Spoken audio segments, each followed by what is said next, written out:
ನಮಗೂ ದಪ್ಪ ಆಗಬೇಕು ಅಂತ ತುಂಬ ಇಷ್ಟಪಡೋರು, ದಪ್ಪನೇ ಆಗ್ತಿಲ್ಲ ಅಂತ ಹೇಳೋರು ಈ ಒಂದು ಬೇಬಿ ಫುಡ್ ರೆಸಿಪಿ ಮಾಡಿಕೊಡಿ, ಮಗು ತುಂಬ ಇಷ್ಟಪಟ್ಟು ತಿನ್ನತ್ತೆ. ನಾನಿಲ್ಲಿ ಒಂದು 3 ಪಿಸ್ತಾನ ತೊಗೊಂಡಿದ್ದೀನಿ. ಪಿಸ್ತಾ ಒಂದು 3 ಬೀಜಗಳು ಮತ್ತು ಅದ್ರ ಜೊತೆಗೆ 2 ಗೋಡಂಬಿ, ಒಂದು 3 ಬಾದಾಮಿ, ಅದರ ಜೊತೆಗೆ 1 ಸ್ಪೂನ್ ಆಗುವಷ್ಟು ಪಂಪ್ಕಿನ್ ಸೀಡ್ ಕುಂಬಳಕಾಯಿ ಬೀಜಗಳನ್ನ ತೊಗೊಂಡಿದ್ದೀನಿ.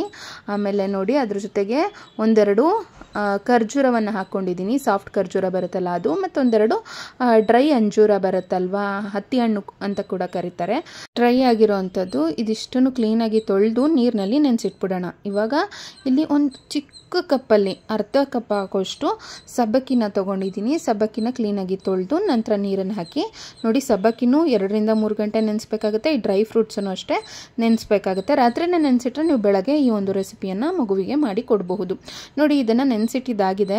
ಎಷ್ಟು ಚೆನ್ನಾಗಿ ನೆಂದಿದೆ ಅಂತೇಳಿ ಇವಾಗ ತೋರಿಸ್ತಾ ಇದ್ದೀನಿ ನಿಮಗೆ. ಹೀಗೆ ಪ್ರೆಸ್ ಮಾಡಿದ್ರೆ ನೋಡಿ ಈ ಥರ ಒಡ್ಕೊಳ್ಳುತ್ತೆ. ಇಷ್ಟು ಇದನ್ನು ನಾವು ನೆನೆಸಿಟ್ಕೋಬೇಕಾಗತ್ತೆ. ಇವಾಗ ನೋಡಿ ಡ್ರೈ ಫ್ರೂಟ್ಸ್ನು ಅಷ್ಟೇ ನೆನೆಸಿಟ್ಕೊಂಡಿದ್ದಾಗಿದೆ. ನೋಡಿ ಎಷ್ಟು ಚೆನ್ನಾಗಿ ನೆಂದಿದೆ ಅಂಥೇಳಿ ನೀವು ನೋಡ್ತಾ ಇರ್ಬೋದು. ಇವಾಗ ನಾನು ಒಂದು ಪಾತ್ರೆನ ತೊಗೊಂಡಿದ್ದೀನಿ. ಆ ಪಾತ್ರೆಗೆ ನೆನೆಸಿ ಇಟ್ಕೊಂಡಿರೋ ಅಂಥ ಸಬ್ಬಕ್ಕಿಯನ್ನು ಹಾಕ್ಕೊಂಡಿದ್ದೀನಿ. ಅದ್ರ ಜೊತೆಗೆ ಸ್ವಲ್ಪ ನೀರನ್ನು ಹಾಕಿದ್ದೀನಿ. ಈ ಮಕ್ಕಳಿಗೆಲ್ಲ ಲೂಸ್ ಮೋಷನ್ ಆಗ್ತಿದೆ ಅಂತಂದಾಗ ಈ ಸಬ್ಬಕ್ಕಿಯಿಂದ ಕೆಲವೊಂದಿಷ್ಟು ರೆಸಿಪಿಯನ್ನು ಮಾಡಿಕೊಡೋದ್ರಿಂದ ಆದಷ್ಟು ಬೇಗ ಲೂಸ್ ಮೋಷನ್ ಅತಿಸಾರ ಸಮಸ್ಯೆಗೂ ಕೂಡ ಪರಿಹಾರ ಸಿಗುತ್ತೆ. ಆ ವಿಡಿಯೋ ಎಲ್ಲ ಈಗಾಗಲೇ ಶೇರ್ ಮಾಡಿದ್ದೀನಿ, ಐ ಕಾರ್ಡ್ ಮತ್ತು ಎಂಡ್ ಸ್ಕ್ರೀನಲ್ಲಿ ಕೊಡ್ತೀನಿ ನೋಡಿ.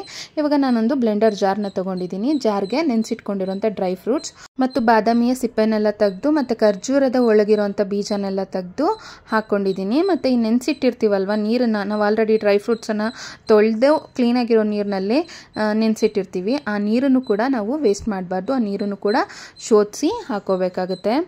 ಮಗುವಿನ ಬ್ರೈನ್ ಡೆವಲಪ್ಮೆಂಟ್ಗೆ ಮತ್ತು ಆರೋಗ್ಯಕರವಾಗಿ ತೂಕ ಹೆಚ್ಚಾಗೋದಕ್ಕೆ ಈ ಒಂದು ಬೇಬಿ ಫುಡ್ ರೆಸಿಪಿ ತುಂಬಾ ಸಹಾಯಕ ಆಗುತ್ತೆ ಸ್ನೇಹಿತರೆ. ನೋಡಿ ಇವಾಗ ಇದಿಷ್ಟನ್ನು ಹಾಕಿ ಆ ನೀರನ್ನು ಶೋಧಿಸ್ಕೊಂಡು ಹಾಕಿ ಚೆನ್ನಾಗಿ ನುಣ್ಣಕ್ಕೆ ನಾನು ರುಬ್ಕೊಂಡಿದ್ದೀನಿ. ಇನ್ನೊಂದು ಕಡೆ ನೋಡಿ ಸಬ್ಬಕ್ಕಿನ ಬೇಯೋದಕ್ಕೆ ಅಂತೇಳಿ ಇಟ್ಟಿದ್ದೆ. ಒಂದು 10 ನಿಮಿಷ ಚೆನ್ನಾಗಿ ನೆನೆಸಿಟ್ಟಿರ್ತೀವಲ್ವ, 10 ನಿಮಿಷ ಸಾಕಾಗುತ್ತೆ. 10 ನಿಮಿಷದಲ್ಲಿ ನೋಡಿ ಎಷ್ಟು ಚೆನ್ನಾಗಿ ಸಬ್ಬಕ್ಕಿ ಅನ್ನೋದು ಬೆಂದಿದೆ ಅಂತೇಳಿ ನೀವೆಲ್ಲಿ ನೋಡ್ತಾ ಇರ್ಬೋದು. ಜೆಲ್ಲಿ ಜೆಲ್ಲಿ ಥರ ಆಗಿರುತ್ತೆ, ಒಳಗಡೆ ಎಲ್ಲ ತುಂಬ ಚೆನ್ನಾಗಿ ಈ ಥರ ಬೆಂದಿರುತ್ತೆ. ಈ ರೀತಿ ಸಬ್ಬಕ್ಕಿನೂ ಕೂಡ ಬೇಯಿಸ್ಕೊಂಡಿದ್ದಾಗಿದೆ. ನೋಡಿ ಜೆಲ್ಲಿ ಜೆಲ್ಲಿ ಥರ ಎಷ್ಟು ಚೆನ್ನಾಗಿ ಕಾಣಿಸ್ತಾ ಇದೆ. ಇವಾಗ ನಾನು ಈಗಾಗಲೇ ಡ್ರೈ ಫ್ರೂಟ್ಸ್ನೆಲ್ಲ ನಾನು ನುಣ್ಣಕ್ಕೆ ಈ ಥರ ಜಾರ್ನಲ್ಲಿ ರುಬ್ಕೊಂಡಿದ್ದೀನಿ. ನೋಡಿ ಈ ಥರ ನುಣ್ಣಕ್ಕೆ ರುಬ್ಕೋಬೇಕಾಗುತ್ತೆ. ಇಲ್ಲಿ ಅಂಜೂರನ ಬಳಸಿದ್ದೀವಲ್ವಾ, ಅದರಿಂದ ತುಂಬಾ ಒಳ್ಳೆಯದು. ಮಕ್ಕಳಿಗೆ ಕಾನ್ಸ್ಟಿಪೇಷನ್ ಪ್ರಾಬ್ಲಮ್ ಆಗೋದು, ಜೀರ್ಣ ಸಂಬಂಧಿತ ತೊಂದರೆಗಳು, ಹೊಟ್ಟೆ ನೋವು ಸಂಬಂಧಿತ ತೊಂದರೆಗೆ ಅದು ಪರಿಹಾರ ಅನ್ನೋದನ್ನು ಕೊಡುತ್ತೆ. ನೋಡಿ ಇವಾಗ ರುಬ್ಕೊಂಡಿರೋಂಥ ಡ್ರೈ ಫ್ರೂಟ್ಸ್ ಜೊತೆಗೆ ಬೇಯಿಸಿಟ್ಕೊಂಡಿರೋಂಥ ಸಬ್ಬಕ್ಕಿನ ಹಾಕಿ ಚೆನ್ನಾಗಿ ಮಿಶ್ರಣ ಮಾಡಬೇಕಾಗುತ್ತೆ. ನೀವು ಇನ್ನೊಂದು ಸಬ್ಬಕ್ಕಿ ಜೊತೆಗೆ ಈ ಡ್ರೈ ಫ್ರೂಟ್ಸನ್ನು ಅಂದರೆ ಏನು ರುಬ್ಕೊಂಡಿದ್ದೀರಲ್ವ ನೆನೆಸಿಟ್ಟು, ಆ ಒಂದು ಪೇಸ್ಟನ್ನು ಹಾಕಿ ಬೇಯಿಸ್ಲು ಕೂಡ ಬಹುದು. 1-2 ನಿಮಿಷ ಚೆನ್ನಾಗಿ ಬೇಯಿಸ್ಕೋಬೋದು.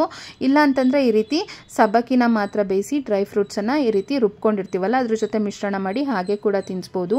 ಈ ಒಂದು ಬೇಬಿ ಫುಡ್ ರೆಸಿಪಿನ ನೀವು 8 ತಿಂಗಳು ಮೇಲ್ಪಟ್ಟಂಥ ಮಗುಗೆ ಕೊಡ್ಬೋದು.